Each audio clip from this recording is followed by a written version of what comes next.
মাঝে মধ্যে যখন আমার ছাগলগুলোর গলা থেকে রশি খুলে দেই, তখন তারা যে কি লাফালাফি করে, মনে হয় যেন কাশিমপুর কারাগার থেকে তারা মুক্তি পেয়েছে। তো ছাগল ছাড়া থাকতেই অনেক পছন্দ করে আর কি, তারা আগলা থাকতে উন্মুক্ত থাকতে তারা পছন্দ করে।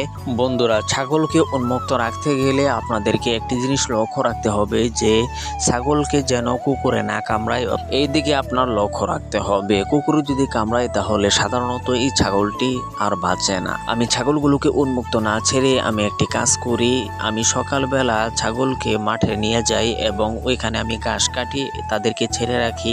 আমি তাদেরকে দেখি যে কোনো হিংস্র প্রাণী তাদের উপর আক্রমণ করে কিনা, এইদিকে লক্ষ্য রাখি। আর আমি এদিকে ঘাস কাটতে থাকি।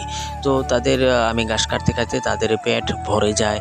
পেট ভরে যাওয়ার পর এদিকে আমি বাড়িতে নিয়ে আসি। বাড়িতে নিয়ে আসার পর যে ঘাসগুলো আছে এই ঘাসগুলো তাদেরকে দেই একেবারে বিকাল পর্যন্ত।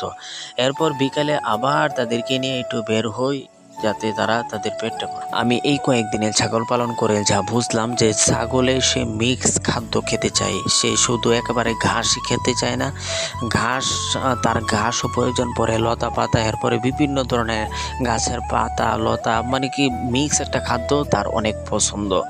আর গরুর দিকটা আপনি চিন্তা করেন, গরু কিন্তু সব জিনিস সে খেতে চায় না, তো ছাগলে কিন্তু সব জিনিস খেতে চায়, মিক্স একটা খাদ্য খেতে চায়। এই বিকেল বেলায় যখন ছাগলের পেট ভরে যায় তখন ছাগল থাকে ফুরফুরো মেজাজের। আমি তাদেরকে বাড়িতে এনে কতক্ষণ বিশ্রাম দিয়ে থাকি, এরপর তাদেরকে পানি পান করতে দেই। তো তারা অনেক মজা করে তারা পানি পান করে, যেহেতু তাদের পানির পিপাসা লেগেছে। বন্ধুরা, একটা জিনিস লক্ষ্য করবেন যে উন্মুক্ত যে ছাগলগুলো থাকে এই ছাগলগুলো দেখবেন যে কি তরতাজা মোটা, তাদের শরীর কি তেল তেল করতেছে, কিন্তু যে ছাগলগুলো বেঁধে রাখা হয় ওই ছাগলগুলো মনে করেন যে তেমন একটা মোটা সোটা থাকে না, এরপর তাদের শরীর কিরকম রোগাক্রান্ত এরকম দেখা যায়। আমার এখানে দুইটি ছাগল আপনারা দেখেছেন, এখান থেকে একটি ছাগল সে পানি খেতেই চায় না, একেবারে পানি খায় না।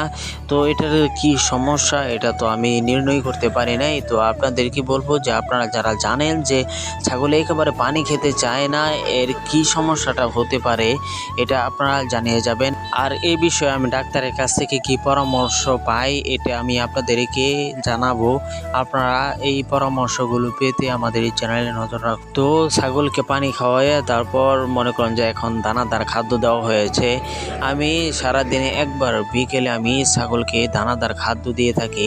তো এই দানাদার খাদ্য দিয়ে আমি পশুর হাটের মধ্যে গেলাম যে ওইখানে ভালো কোনো পাটি ছাগল উঠে কিনা। তো ভাই বাজারে গিয়ে দেখি সব খালি দালালে ভরা, এই দালালের কারণে আর ছাগল কিনা হলো না।